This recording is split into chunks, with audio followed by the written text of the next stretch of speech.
All right, so John Locke then, he's going to be more Aristotelian. Probably more well known for his second treatise on government, which was one of the documents that heavily influenced especially Thomas Jefferson's drafting of the Declaration of Independence, but some of the other founding fathers' drafting of the Constitution, Bill of Rights, and so forth as well. And it's in there where John Locke talks about life, liberty, and the pursuit of property rather than pursuit of happiness. Locke also talks about the property is owned really not by the person who has the deed, but by the person who works the land. So for obvious reasons, that's excluded from the American version. Sorry, the United States version. America, again, is 3 different continents. For the United States of America, we're not just America. But anyway, sorry, Schrappe gets goofy about some stuff. He's also a hardcore philosopher as well. And what he has to say here has some implications for things like philosophy of language, has implications for, I'll call it philosophy of community, things that have to do with how people interact with one another and what that then means. And again, we're still focusing on justification.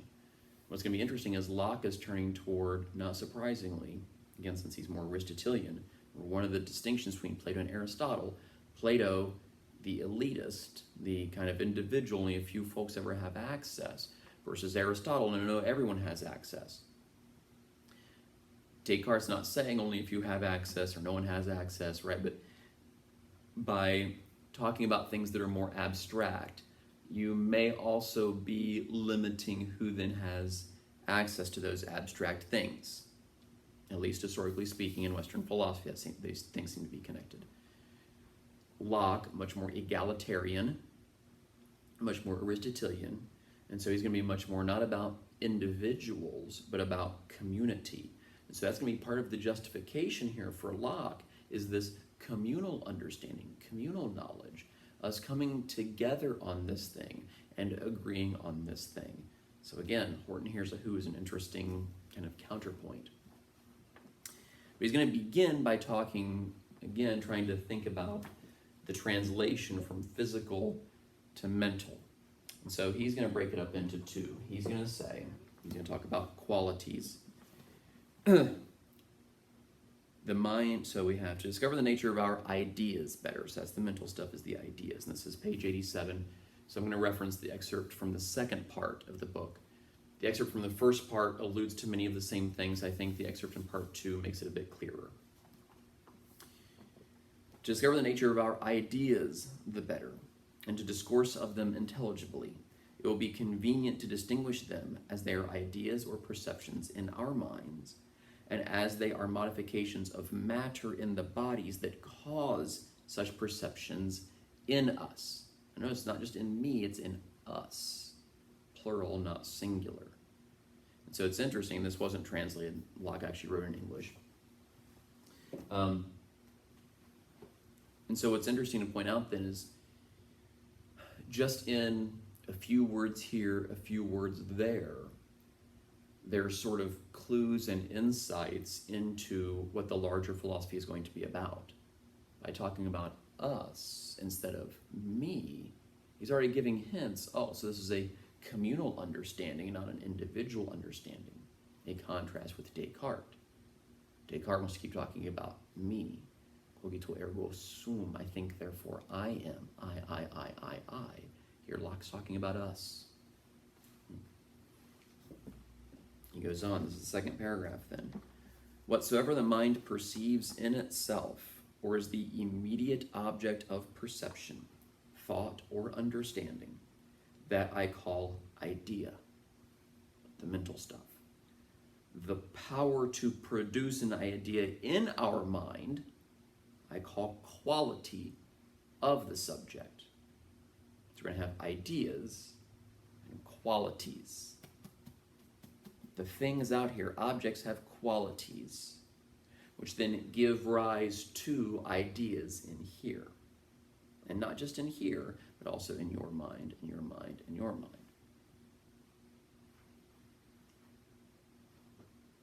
Qualities thus considered in bodies are first utterly inseparable from the body. Take a grain of wheat, for example. divided into two parts. Each part still has solidity, extension, figure, and mobility. Divided again, it retains still the same qualities. For division can never take away solidity, extension, figure, or mobility from any body, from anything, from any object. Notice, what are those four things? Existence in space and time, really. Extension, mobility, existence in space and time. The grain of wheat does not disappear. It may be imperceptible to the naked eye, but you put it in a microscope, oh, still there. Divide it further, oh, still there, still there, still there. You need to magnify more on the microscope, but it's still there. It doesn't cease to exist even as you're dividing it. It still exists in space and time. It still has those qualities which you cannot strip from it. Okay.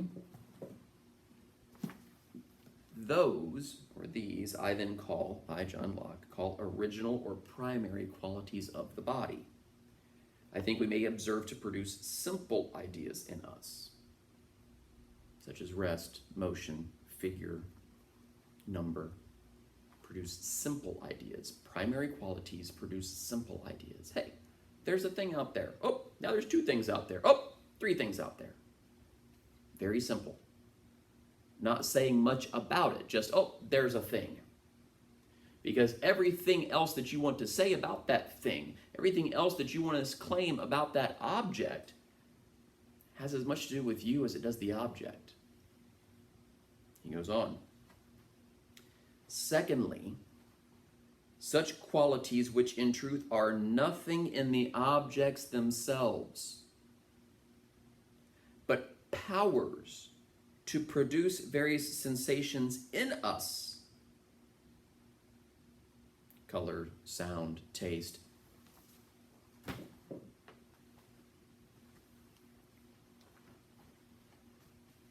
Locke is saying the marker is not black.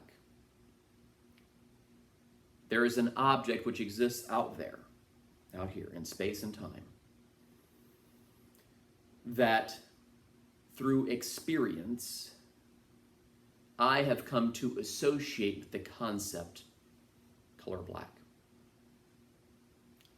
And through previous similar experiences to mine, though not the same, but similar enough to mine, you also associate this experience with the color concept black.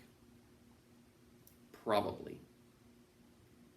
And if you don't, then the rest of us would wonder, the rest of the community, the rest of us would wonder, okay, are you mislabeling? Or are you experiencing fundamentally differently than the rest of us? Because there's object that exists out here in space and time, primary qualities, has a power, Locke says, to produce a certain sensation in us. That sensation is the sensation of what we all have agreed to call black. So if you want to claim that you're experiencing yellow, either your concept of yellow and concept of black are fundamentally different than everyone else's, or you are experiencing this differently because you have some rod and cone eye issue, such that you are experiencing this thing to be like whatever the rest of us would call yellow. Notice, there's no way for us to know which one. In my house, my kids and my wife think that I mislabel colors all of the time. I don't know, is that because I'm experiencing it differently than they are? Or is it because I've attached a different conceptual name to it than they have? That we're experiencing it the same, we just call it something different. Or we're experiencing it differently. There is no way for me to know. Because the only experience I have access to is my experience of it. That's it. I can never have access to their experience. And yet, We all presume that our experiences are enough like everybody else's that we actually talk to one another and have communication. And it makes sense. That's phenomenal. That is outrageous. That's outrageous. Because obviously, let's go back to Aristotle, obviously my experiences are necessarily different than yours and different than everybody else's. No one can have the exact same experiences as somebody else.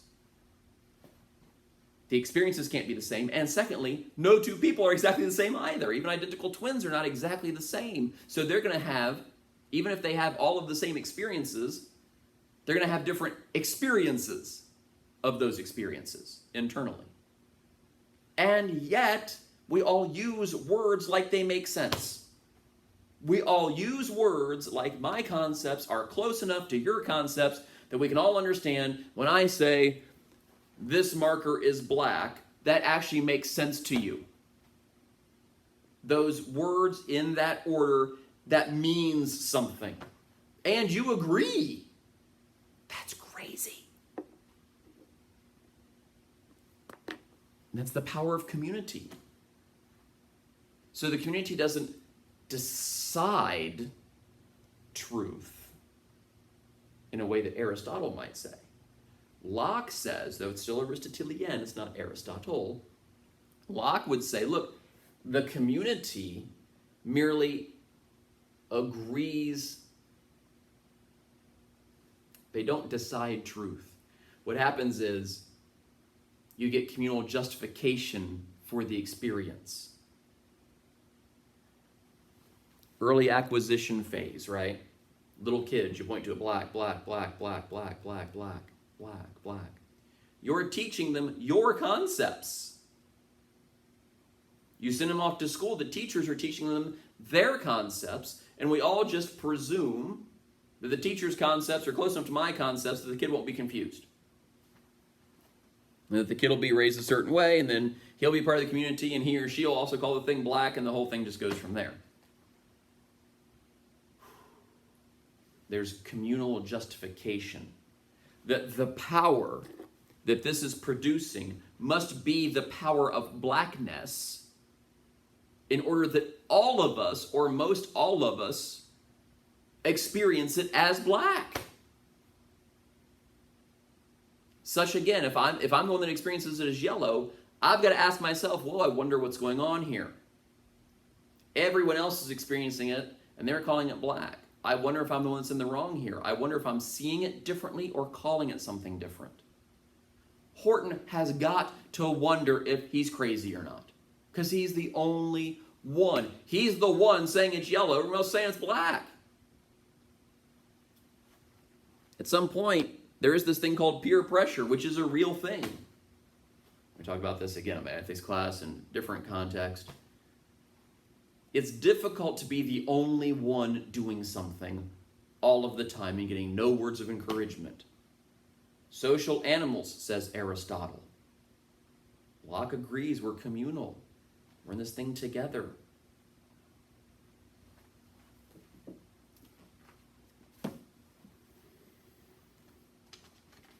And so all of the secondary quality stuff, sounds, tastes, all of that, rely not just on the thing, though the thing is producing certain power for me to perceive it a certain way. It also depends upon me perceiving it that way, and for other people to perceive it that way too. It's this weird back and forth combination of communal and individual.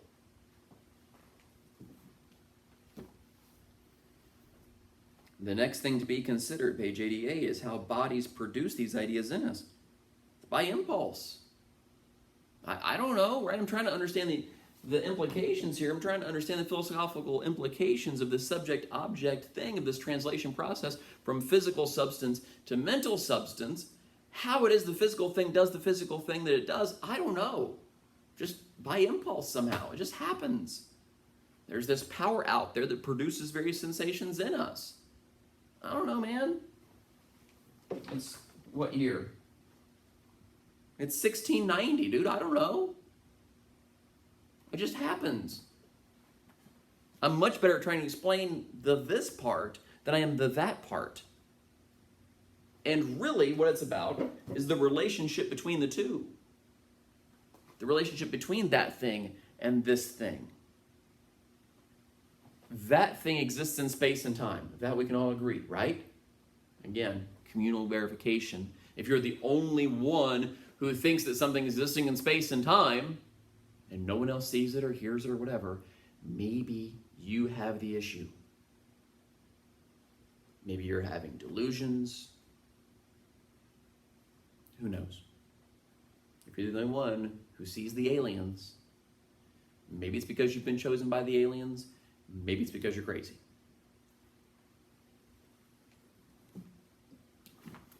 By impulse, it has this power to produce the same sensation or a similar enough sensation in all of us that it matches with our previous concepts, it matches with our previous experiences. We're blank slates, empty cabinets, Locke says.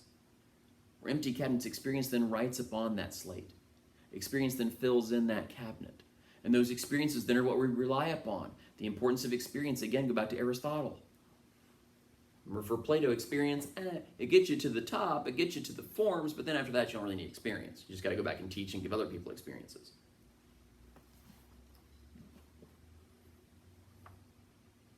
A violet, for instance, the impulse of such insensible particles, right? You can't see the part of the violet that makes you think it's purple. It's insensible. By impulse of such insensible particles of matter of peculiar figures and bulks and in different degrees and modifications of their motions, causes the ideas of the blue color and the sweet scent of that flower to be produced in our minds. Again, not just mine, our minds.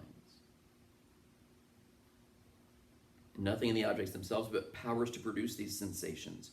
The ideas of primary qualities are resemblances of them, and their patterns do really exist in the bodies themselves, but the ideas produced in us by these secondary qualities have no resemblance of them at all. What is sweet, blue, or warm in idea is but the certain bulk, figure, and motion of the insensible parts of the bodies themselves, which we call so. And then he gives this example of the fire on page 89. It's interesting, we saw fire in the cave with Plato. Now Locke is using the fire, again, light and enlightenment and all of that. This fire then, and so this emphasizes it's not just about me, it's not just about the thing, but about the relationship between the thing and me. This fire, and really to be precise, we should say there's this thing out there producing the sensation of warmth and heat in me that is close enough to previous experiences of things that I have grouped under the concept of fire, such that I'll call this thing fire also. But it would take forever to say anything that way, so you just say the fire is making me warm. Sort of. But as you move further away from it, there's less warmth. I haven't changed, the fire hasn't changed. What's changed is the relationship between the fire and myself, namely the distance between the two. I moved. Therefore, I changed the relationship. So now, instead of warmth, it's cold. If, by contrast, I move closer, I get warmer. Maybe to the point where it's hot. Maybe I get so close, it's actually painful. That's about relationship, man. Because my buddy, presuming I had buddies, my buddy is standing right here next to me the whole time. But he's not experiencing it the same way. Because his relationship with the thing is different, because he's necessarily different. We can both agree, fire.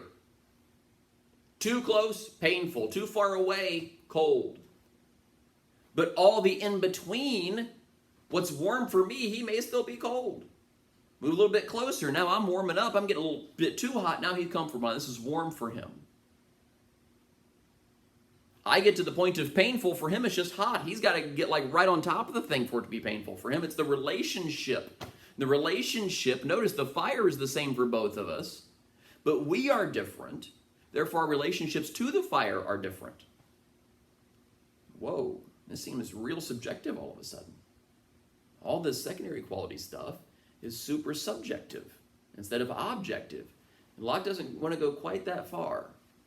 right? It's this combination of the two. It's objective and also subjective, because there's a power out there in that thing, right? There's a certain spectrum that we could all agree, okay, this is okay enough. Like this wall, right? If we were to say this wall is yellow, okay, that's on the fringes, but yeah, it's yellowish. Brown, sure. Tan, beige, yeah. You know, these, I mean, you know, again, based on our various experiences, based on our various language building, so on and so forth. Sure, that's all kind of in the same realm here. Black? Now we're starting to think you who's saying it's black has either a concept problem or a vision perception problem. Blue? That's just not there. This wall should not be producing the sensation of blue in you. If it does, that's not a wall problem, that's a you problem. Because for all the rest of us, it ain't blue. Brown, tan, beige, somewhere around there. This justification. If it's just you, maybe it's just you and maybe you're wrong. As for Aristotle, there really isn't a right or a wrong, a correct or incorrect. It's so subjective. But here Locke, even though he's Aristotelian, is sort of beginning to bridge the gap here from objective and subjective. Like, yeah, it's subjective-ish, right? Given the different lighting or different times of day or something, it may look slightly different, but it's never going to look blue. If it looks blue, it's because somebody's painted it blue. If it looks blue, it's because somebody's put like a blue screen in front of it, somebody's put blue lights on it. Something has changed, because this isn't blue. The way the object is, existing in space and time, primary, producing the sensation of not blue. Now this primary, secondary quality thing, the quality that produces the idea in us, is exactly where the next person, Berkeley, is going to pick up on. Berkeley is going to lean more towards the Plato side, and Berkeley is going to do something very, very interesting. He's going to try to push Lockean thinking as far as it could possibly go and leave you with a choice. But more on that next time.